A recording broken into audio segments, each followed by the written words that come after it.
Hey guys, Vinay this side. ये हमारा rule number 91 है। इससे पहले हम 90 रूल्स अपने 150 इंग्लिश ग्रामर रूल से कंप्लीट कर चुके हैं। तो रूल नंबर 91 से देखते हैं अब हम। देखो, अब आज हम बात करेंगे सारी की सारी सुपरफ्लुअस चीजों के ऊपर जो आपके SSC and other competitive exam के लिए बहुत इंपॉर्टेंट है, चाहे डी ट्रिपल एस बी हो, सीयूटी हो, चाहे कोई भी हो। मैं आपको गारंटी देता हूं कि जब आप मेरी 150 इंग्लिश ग्रामर रूल्स की वीडियो देख लोगे तो आप खुद मुझे मैसेज करोगे, देख लेना नीचे कि सर मजा आ गया। देख लेना, आप बोलोगे सर बेहतरीन तरीके से आपने समझाया। मैं क्यों बोल रहा हूँ? क्योंकि अगर मैं एज अ स्टूडेंट काम कर रहा होता और अगर मुझे ऐसी वीडियो मिलती कि जो सिर्फ पेपर पॉइंट ऑफ व्यू से रेलिवेंट है तो मैं भी तारीफ करता। ठीक है ना, आप समझ रहे हो? तो चलो आज रूल नंबर 91 देखते हैं। देखो, avoid using back with these words. आप इन सारे वर्ड्स के साथ बैक यूज नहीं करोगे। पहला वर्ड है आपका रिटर्न बैक। रिटर्न का मतलब खुद होता है वापस आना, बैक आना। रियम्बर्स, रियम्बर्स मतलब जैसे कि आपके कोई पैसे कट गए, अब आपको रियम्बर्स मिला है तो वापस मिले, तो बैक। ये रिटर्न का मतलब जब खुद ही बैक है तो इसके साथ बैक क्यों लगाएंगे हम, तो बैक नहीं आएगा। रीइंबर्स का मतलब खुद ही वापस आना तो बैक नहीं आएगा। रिट्रीट का मतलब है वापस आना, तो मतलब वापस जाओ तो मतलब बैक नहीं आएगा। देखो, रिटर्न का मतलब होता है कम बैक। जब रिटर्न का मतलब ही कम बैक है तो रिटर्न के साथ बैक नहीं आएगा। रीइंबर्स का मतलब है पे बैक, वापस पैसे देना, तो बैक नहीं आएगा। रिट्रीट का मतलब है गो बैक, तो बैक नहीं आएगा। रिकॉल का मतलब है रिकलेक्ट कर लेना, किसी को बुला लेना वापस, तो बैक नहीं आएगा। रिट्रीट मतलब है वापस जाना, ठीक है, तो बैक नहीं आएगा। ये तो सारे वर्ड है, देखो, recede, return, retreat, withdrawal, recall, reimburse, इनके साथ बैक का यूज नहीं होगा। ये सुपरफ्लो स्लैंग है और आपके पेपर में पूछा जा सकता है और पूछते हैं, ठीक है। जैसे कि मैं आपको एग्जांपल देता हूं, मैंने बोला they were force to return back to their country of origin. They were force to return to their country of origin होगा, रिटर्न बैक नहीं होगा। नेक्स्ट है you will be reimbursed back for your expenses. भाई you will be reimbursed होगा। Reimburse का मतलब ही क्या है? रीइंबर्स का सर अभी आपने बताया, रीइंबर्स का मतलब ही होता है पे बैक। तो पे बैक इसका मतलब ये तो बैक नहीं आएगा, रीइंबर्स के साथ भी बैक नहीं आएगा। नेक्स्ट है the army has been order to retreat back. The army has been order to retreat back, तो रिट्रीट है, the army has been order to retreat होगा, बैक नहीं आएगा। ध्यान रखना, ये सारे वर्ड्स आप लोगों को पता होने चाहिए। You should not recall, recall नहीं आएगा, रिकॉल के बाद बैक नहीं आएगा। You should not recall his name होगा, ठीक है ना। चलो नेक्स्ट है आपका 92। 92 का क्या है? 92 आपका हम रूल पढ़ रहे हैं, इसमें क्या है देखो मेरे भाई, ये भी बहुत इंपॉर्टेंट है आप लोगों के लिए। Come across. देखो, कम अक्रॉस का मतलब क्या होता है? कम अक्रॉस का मतलब होता है टू मीट बाय चांस, ठीक है। बाय चांस किसी से मिल जाना। भाई मैं मार्केट जा रहा था and I just came across my friend, ठीक है, मैं अपने फ्रेंड से मिला। तो देखो, केम अक्रॉस, कम अक्रॉस का मतलब है to meet by chance. To meet इसका मतलब क्या होता है? इसका मतलब होता है टू मीट सडनली। जैसे कम अक्रॉस का मतलब क्या है? To meet suddenly, to meet suddenly, किसी से सडनली, अचानक किसी से मुलाकात होना, अचानक मुलाकात होना। जब इसका मतलब ही है टू मीट सडनली, तो भैया ध्यान रखना, कम अक्रॉस का जब मतलब ये टू मीट सडनली, तो कम अक्रॉस के साथ एक तो सडनली का यूज नहीं होगा, ठीक है, ये पॉइंट ध्यान रखना। और दूसरा, इसके साथ विद का यूज भी नहीं होगा। ये मैं भी आपको क्वेश्चंस दूंगा, कम से कम 7-8 क्वेश्चन कराऊंगा, तब आपका क्लियर हो जाएगा। और अच्छा ध्यान रखना, कम अक्रॉस का मतलब ये टू मीट सडनली, तो कम अक्रॉस के साथ विद नहीं आएगा और सडनली नहीं आएगा। नेक्स्ट है फ्ली। देखो, फ्ली का मतलब होता है, फ्ली का मतलब होता है टू रन अवे, भाग जाना। टू रन अवे, भाग जाना। जब फ्ली का मतलब ही है ना कि रन अवे, अवे आ रहा हो, ध्यान रखना, फ्ली के साथ कभी भी अवे का यूज नहीं होता। क्यों यूज नहीं होता? क्योंकि सर फ्ली का मतलब ही होता है, फ्ली का हमारा मतलब ही होता है क्या? फ्ली का मतलब ही होता है टू रन अवे, भाग जाना, इसलिए फ्ली के साथ अवे नहीं आता। दोबारा, कम अक्रॉस के साथ विद नहीं आएगा, सडनली नहीं आएगा, फ्ली के साथ अवे नहीं आएगा, रीइंबर्स के साथ बैक नहीं आएगा, रिटर्न के साथ बैक नहीं आएगा, रिकॉल के साथ बैक नहीं आएगा, रिट्रीट के साथ बैक नहीं आएगा। ये आपको पता होना चाहिए सारे के सारे, ठीक है। नेक्स्ट देखते हैं हम। नेक्स्ट है आपका 93। जब भी हम क्वेश्चंस करेंगे, आप लोग बिल्कुल टेंशन मत लो, बस पकड़ के अपनी पेटी कुर्सी बैठे रहो आप लोग, ठीक है। नेक्स्ट है dissuade, until, unless, forbid, prevent, prohibit, deny, refuse, lest. किसी को मना कर देना, किसी काम के प्रति डिसवेट हो जाना, ये ना हो पाएगा, ना के बराबर है। फॉरबिड मतलब मना कर देना, प्रिवेंट मतलब रोकना, बचाना, प्रोहिबिट करना, मना करना, उधर मत जाओ, डिनाई करना, रेफ्यूज करना, लेस्ट करना। तो भैया अगर तुम ये नहीं करोगे तो ये हो जाएगा, मतलब ना ना ना, इन सारे वर्ड्स में क्या आ रहा है? ना आ रहा है, ना ना ना ना ना रे, ठीक है। तो ना आ रहा है इन सारे वर्ड्स में, तो आपको ये पता होगा कि भैया इनके साथ हम नॉट का यूज नहीं करेंगे, ये सब ऑलरेडी नेगेटिव है, ठीक है। जैसे बोल रहा है he forbid me not to go out, not नहीं आएगा फॉरबिड के साथ, सीधा सेंटेंस होगा he forbid me to go out, बस खत्म। नेक्स्ट देख लो, मैंने आपके आगे ना बहुत सारी चीजें लिख दी। कई बच्चे ये ना बोले कि सर आप रूल्स खुद ही बना रहे हो, तो मैंने क्या करा, 2-2, 3-3 रूल्स को इकट्ठा करके एक ही रूल बना दिया आपके लिए। क्योंकि 150 इंग्लिश ग्रामर का मतलब आप देख लो कि 100 जब होगा ना, 100, तो 100 में हम आपके बहुत सारी चीजें करा चुका हूँ, मगर जो बाकी के 50 होंगे फिर मैं छोटी मोटी चीजें ढूंढ डांड के हर चीज कराऊंगा इसमें, ठीक है, कोई चीज छूटे ना। नेक्स्ट है रिकैपिटुलेट, रिकैपिटुलेट, रीबॉर्न, री अगेन। देखो री का मतलब क्या, अगेन, दोबारा। रीबिल्ड, बिल्ड हो गया, रीबिल्ड करना, दोबारा। रिट्रेट, दोबारा करना, ठीक है, वापस करना। रिट्रेट करना, अगेन करना। रिकास्ट, दोबारा कास्ट करना। रिकॉल करना, रिसीड करना, दोबारा वो करना। देखो दोबारा दोबारा दोबारा, जब ये चीज बार बार हो रही है, अगेन हो रही है, तो आपको ये चीज ध्यान रखना है कि इनके साथ कभी भी अगेन आपको नहीं लगाना, जब इनका खुद का मतलब ही अगेन अगेन अगेन आ रहा है, बार बार दोबारा रिपीट करना, ये सब, ठीक है। आ जाओ नेक्स्ट देखते हैं 94 रूल नंबर। 94 रूल नंबर बहुत इंपॉर्टेंट है। जैसे मैंने आपको एग्जांपल देता हूं मैं आपको एक, जैसे मैंने आपको बोला he is awaiting for your reply, ठीक है, या फिर मैंने बोला he is awaiting for you, he is awaiting for you. जैसे यहाँ पे पहले एक एग्जांपल देखो, मैंने बोला he is waiting for you, he is waiting for you. ये आपको बहुत अच्छा लग रहा होगा सुनने में, क्योंकि आपने सुना हुआ है he is waiting for you, वो तुम्हारा इंतजार कर रहा है। तो ध्यान रखना वेट के साथ फॉर का यूज हो सकता है, बिल्कुल सही है, मगर जब आपको बोलना हो ना awaiting, he is awaiting for you नहीं होता, ये अवेटिंग का मतलब ही होता है वेटिंग फॉर। तो फॉर तो इसी के अंदर हो गया, तो फॉर आपको हटाना पड़ेगा, सेंटेंस बनेगा ही इज अवेटिंग यू। ये चीज ध्यान रखना। जैसे कि मैं आपको समझाऊं कि अवेट का मतलब ही होता है वेट फॉर। मैं इधर लिख रहा हूं, जिस बच्चों को राइटिंग समझ में नहीं आती मैंने उनके लिए ऐसे लिख दिया, अवेट का मतलब ही होता है क्या, वेट फॉर। तो आपको पता होना चाहिए कि अवेट के साथ फॉर का यूज नहीं होगा। वैसे कंप्राइज का मतलब होता है कंसिस्ट ऑफ। तो फिर जब कंप्राइज का खुद का मतलब ही है कंसिस्ट ऑफ, जब कंप्राइज का खुद का मतलब ही है कंसिस्ट ऑफ, तो आपको पता होना चाहिए कि कंप्राइज के साथ ऑफ का यूज नहीं होगा, ठीक है ना। डिस्पाइट का मतलब है इंस्पाइट ऑफ, के बावजूद, तो डिस्पाइट के साथ ऑफ नहीं आएगा। इन्वेस्टिगेट का मतलब है इंक्वायर इनटू, किसी के बारे में इन्वेस्टिगेशन करना, अंदर जाके इंक्वायर करके, तो इन्वेस्टिगेट के साथ, इन्वेस्टिगेशन के साथ इनटू नहीं आएगा, इन्वेस्टिगेट के साथ इंक्वायर इनटू होता है, ठीक है। ये चीज आपको पता होनी चाहिए, बहुत इंपॉर्टेंट है ये, इसके बारे में ज्यादातर लोग बात नहीं करते, मगर मेरे भाई ये बहुत इंपॉर्टेंट है। नेक्स्ट आते हैं हम लोग सफिशिएंट और इनफ की बात करते हैं। बहुत सारे इसमें से क्वेश्चन उड़ते हैं, आ जाओ। मैंने बोला I have sufficient enough time to do this work, I have sufficient enough time to do this work. अब आप मेरी बात समझो कि मैं बोलना क्या चाह रहा हूं। इनफ का मतलब क्या है, सफिशिएंट का मतलब है कि भैया इतना काफी है, सफिशिएंट है ये चीज, ठीक है। इनफ का मतलब क्या, ये चीज इतनी काफी है। बेसिकली सफिशिएंट और इनफ का दोनों का मतलब होता है पर्याप्त है, ये चीज इनफ है मतलब काफी है। तो मैं यार दोनों को एक साथ कैसे यूज कर सकता हूँ। जैसे मैं यहाँ पे बोल रहा हूँ I have sufficient enough time to do this work, तो दोनों यूज करना साथ में गलत है। या तो मैं बोलूं, इसको करेक्ट करके मैं बोलूं I have sufficient time to do this work, ये भी सही है। या फिर मैं बोलूं I have enough time to do this work, दोनों सही है, मगर दोनों एक साथ नहीं आएंगे। जैसे एक क्वेश्चन देखते हैं, पेपर में आया हुआ क्वेश्चन है, my father asked me if I had sufficient enough to pay this fees. तो आपका क्या एरर होगा, इसी में एरर हो जाएगा। जैसे कि अब इसका करेक्ट कैसे बनेगा, my father asked me if I had enough to pay this, मतलब पैसा है इतना कि भैया मैं पे कर दूं, ऐसा। ये नहीं कि आप इसके हिंदी बना रहे हो, हिंदी बना के चीजों को मत देखना, ये कॉम्पिटेटिव एग्जाम है, थोड़ा बहुत गड़बड़ खा जाओगे, ठीक है। नेक्स्ट आ जाओ मेरे भाई, नेक्स्ट देखते हैं आपका सपोजिंग इफ का। सपोज के साथ, सपोज का मतलब ये सपोज करना, सोचना कि अगर, इमेजिन करना। सपोजिंग का मतलब ये सोचना अगर।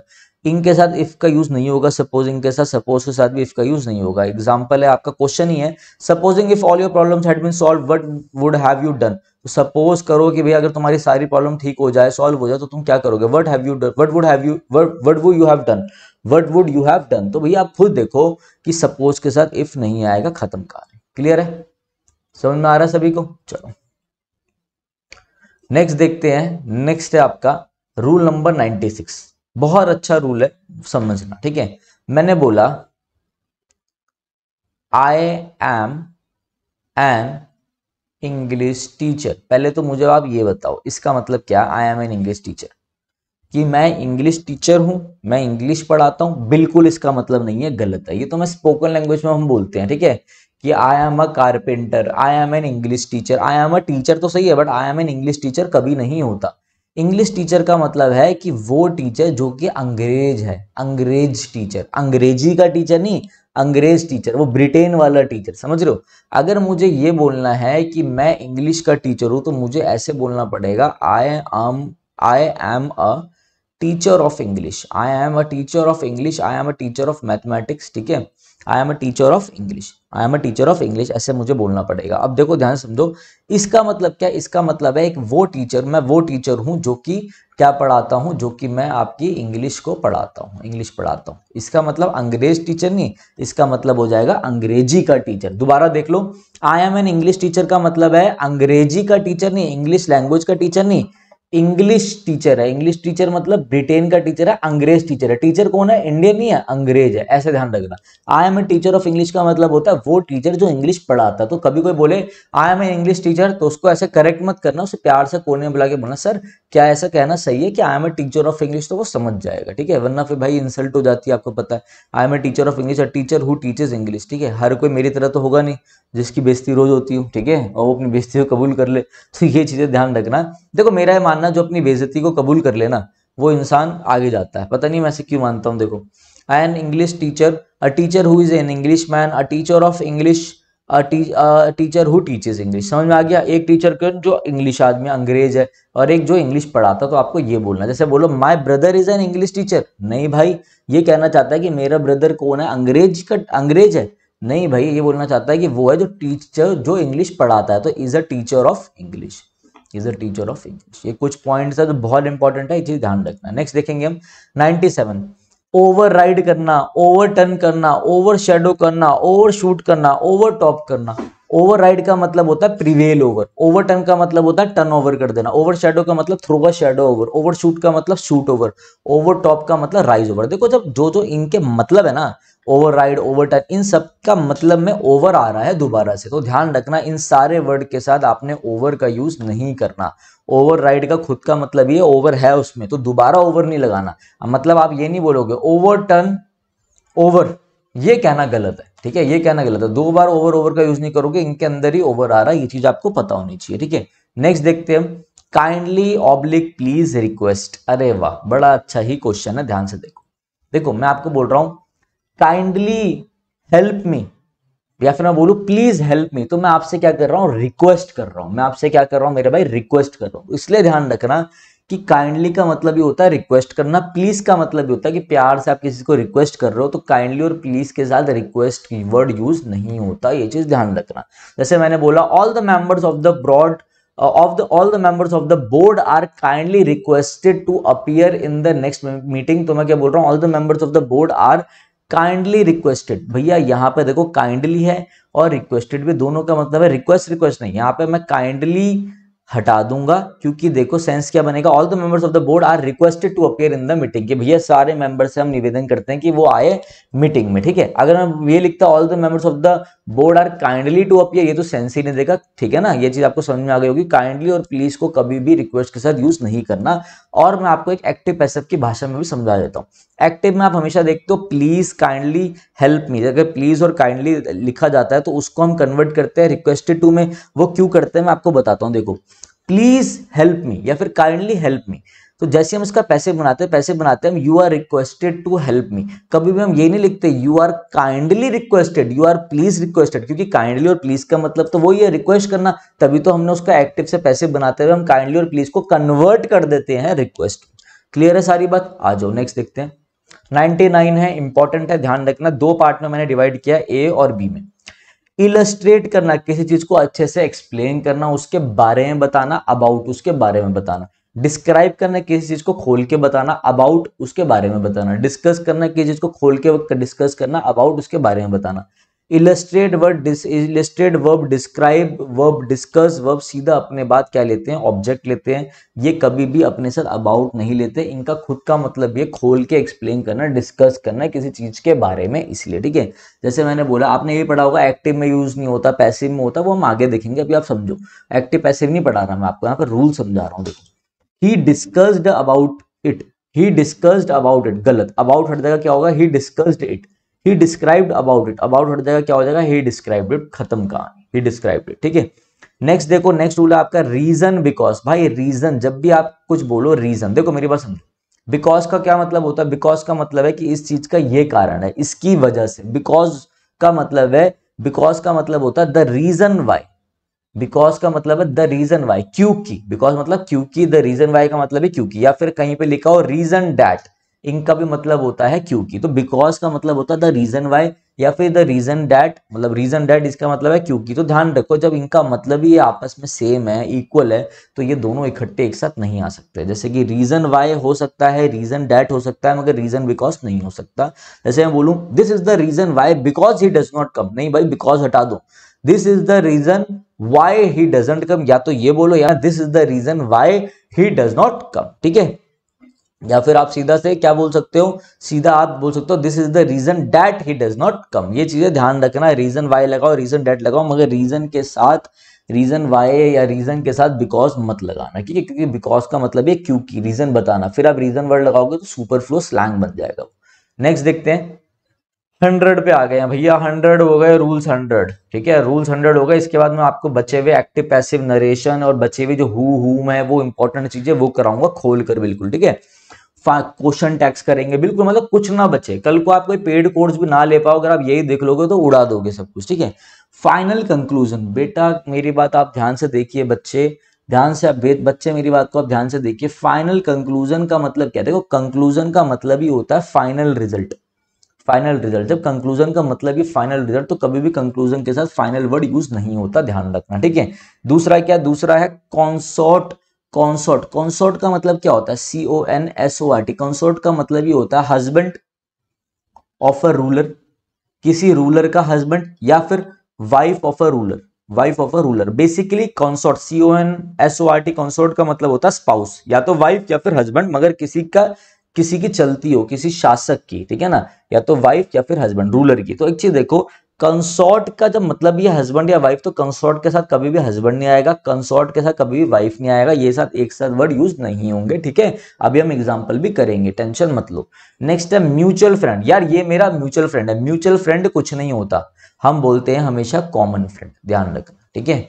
म्यूचुअल इंटरेस्ट, या हम दोनों का म्यूचुअल इंटरेस्ट है, ये सब स्पोकन इंग्लिश की बातें नहीं होता, कॉमन इंटरेस्ट होता है। हम बोलते हैं अरे हमारे बीच में ना म्यूचुअल एग्रीमेंट है, अरे भैया एग्रीमेंट का मतलब ही होता है, एक बेसिक एग्रीमेंट का मतलब ही है कि मैं अगर ए हूं और कोई बंदा बी है, तो ए और बी के बीच में जो रिलेशन बिल्ड हो रहा है कॉन्ट्रैक्ट के थ्रू, उसी को हम एग्रीमेंट कहते हैं, ठीक है ना, ठीक है। वो कहते हैं ना N agreement which is enforceable by law is called contract. जब एक एग्रीमेंट जो होता है वो लॉ के थ्रू इन्फोर्सेबल, उसे कॉन्ट्रैक्ट कहते हैं। ये मैं लॉ भी पढ़ रहा हूँ ना साथ साथ, तो मुझे नॉलेज है इसलिए बता रहा हूँ, ठीक है। तो म्यूचुअल एग्रीमेंट कुछ नहीं होता, म्यूचुअल एग्रीमेंट क्यों नहीं होता, जो एग्रीमेंट का मतलब ही होता है म्यूचुअल कंसेंट के साथ, ठीक है। जब एक एग्रीमेंट लॉ में लड़ा जाए तो उसे कॉन्ट्रैक्ट बोलते हैं। हाँ मैंने सही बोला ना, contract is equal to an agreement which is enforceably law, मतलब which can be enforceable by the law is called contract. हाँ सही है बिल्कुल, ठीक है। एग्रीमेंट क्या होता है, म्यूचुअली, एक क्या होता है जब दो बंदों के बीच में एक एग्रीमेंट होता है, तो म्यूचुअल एग्रीमेंट कुछ नहीं होता है, एग्रीमेंट तो खुद ही म्यूचुअली होता है। ये आपके 100 कंप्लीट हो गए हैं, एक बार तालियां हम बजा देते हैं, ठीक है। ताली बजाओ भाई, जो पीपीटी बना रहा है उसने भी ताली बजा दी है, ठीक है ना। चलो, पता नहीं ये वीडियो कौन देखेगा, कहां तक पहुंचेगी, तुम्हें क्या लगता है इस वीडियो, ये वीडियो 200 लोगों तक पहुंच जाएगी है? चलो ठीक है, नेक्स्ट देखते हैं। ये मैराथन पहुंच जाएगी ना पूरी 10 घंटे की, चलो ठीक है। नेक्स्ट अब क्वेश्चन करते हैं थोड़े, जितना अभी तक मैंने पढ़ाया आप लोगों को, अभी तक हम रिवाइज कर लेते हैं एक बार 91 से। रिटर्न, बैक, रीइंबर्स, रिटेड, इन सबके साथ बैक नहीं आएगा, बैक नहीं आएगा, ठीक है। कम अक्रॉस का सडनली नहीं आएगा, विद नहीं आएगा, फ्ली के साथ अवे नहीं आएगा। डिसवर्ड, अंटिल, इन सबके साथ नो नहीं आएंगे, नॉट नहीं आएगा। अवेट के साथ वेट फॉर कम होता है, कंप्राइज के साथ ऑफ नहीं आएगा, डिस्पाइट के साथ ऑफ नहीं आएगा, इन्वेस्टिगेट के साथ इनटू नहीं आएगा, क्योंकि उनका मतलब ही ये होता है, ठीक है। सफिशिएंट के साथ इनफ नहीं आएगा, सपोज के साथ इफ नहीं आएगा, सपोजिंग के साथ भी इफ नहीं आएगा। इंग्लिश टीचर और इसका मैंने रिलेशन आपको बता दिया। इन ओवर वर्डों के साथ ओवर नहीं आएगा। काइंडली, प्लीज के साथ रिक्वेस्टेड नहीं आएगा। इलस्ट्रेट, डिस्क्राइब, डिस्कस अबाउट नहीं आएगा। रीजन के साथ बिकॉज नहीं आएगा। फाइनल के साथ कंक्लूजन नहीं आएगा। कंसोर्ट के साथ हस्बैंड वाइफ नहीं होगा, उनका मतलब वही है एग्रीमेंट म्यूचुअली, मैंने आपको बता दिया। आप क्वेश्चन करते हैं, पढ़ो, पढ़िए question. When he lent me some books, he asked me to return them back by the end of the month, ठीक है। जैसे आपने बोला when he lent me some books, he asked me to return them by the end of the month, return के साथ back नहीं आता, इसलिए बैक को हटाओ, रिटर्न को मत हटा देना। me to them ऐसे रिटर्न मत हटाना, रिटर्न हटाओगे तो सेंस ही बदल जाएगा, बैक हटाना है। जो सुपरफ्लुअस वर्ड आ रहा है ना वो हटाना। रिटर्न का मतलब ही होता है गो बैक, वापस दे देना, वापस चले जाना, ठीक है। Next, the candidate requested the chairman to repeat the question again. Repeat का मतलब ही होता है दोबारा, अगेन करना, तो रिपीट के साथ अगेन का यूज नहीं होगा। The principal forbade the student not to stage a walk out. Forbade के साथ नॉट का यूज नहीं होगा। फॉरबेड का मतलब ही होता है नेगेटिव में मना करा। The principal forbade the student to stage a walk out, ठीक है। In Delhi he came across के साथ कम अक्रॉस के सडनली और विद नहीं आता, विद हट जाएगा। देखो ये सारे कितने आसान है, बस practice makes the man perfect. Two recent incidents employ illustrate about. Illustrate का मतलब ये होता है एक्सप्लेन करना, डिस्कस डिस्क्राइब के साथ अबाउट का यूज नहीं होता। शी रीइंबर्स का मतलब ये होता है वापस करना, तो बैक नहीं आएगा, simple. The English teacher said that we should work regularly if we want to improve our English. अब बताओ इंग्लिश टीचर आएगा या टीचर ऑफ इंग्लिश आएगा? अरे भैया यहाँ पे अंग्रेज टीचर की बात नहीं हो रही, अंग्रेजी के टीचर की बात हो रही है, तो क्या आएगा? The teacher of English. The teacher of English said that we should work regularly if you want to improve our English. 7 question हमने करा दिया आपको, अब हमारे 100 कंप्लीट हो गए हैं। जल्दी से ही हम आगे ये चीजें करेंगे, कोशिश करूंगा। मैंने आप लोगों को वादा दिया था कि भैया मैं आपको जल्दी कंप्लीट करा दूंगा, तो मैं आपको जल्दी से जल्द चीजें कंप्लीट कराऊंगा, ठीक है। तो चलिए guys, thank you, have a nice day. थोड़ा भाई प्लीज चीजों को देखो, भाई मेरी रिक्वेस्ट है चीजों को शेयर कर देना। वैसे मैं बहुत कम बोलता हूँ शेयर के लिए, सब्सक्राइब के लिए, मगर मुझे मालूम है अगर ये वीडियो 5000 लोगों तक भी चलेगी तो सब्सक्राइब कोई नहीं करता। सब्सक्राइब कर देना जिससे मैं भी मोटिवेट हूँ। कोई मैं और कोई चार्जेस वार्जेस है कुछ तो मांग नहीं रहा आप लोगों से ना, तो बस वो है म्यूचुअल होना चाहिए, म्यूचुअल एग्रीमेंट, ठीक है। चलिए thank you guys, have a nice day.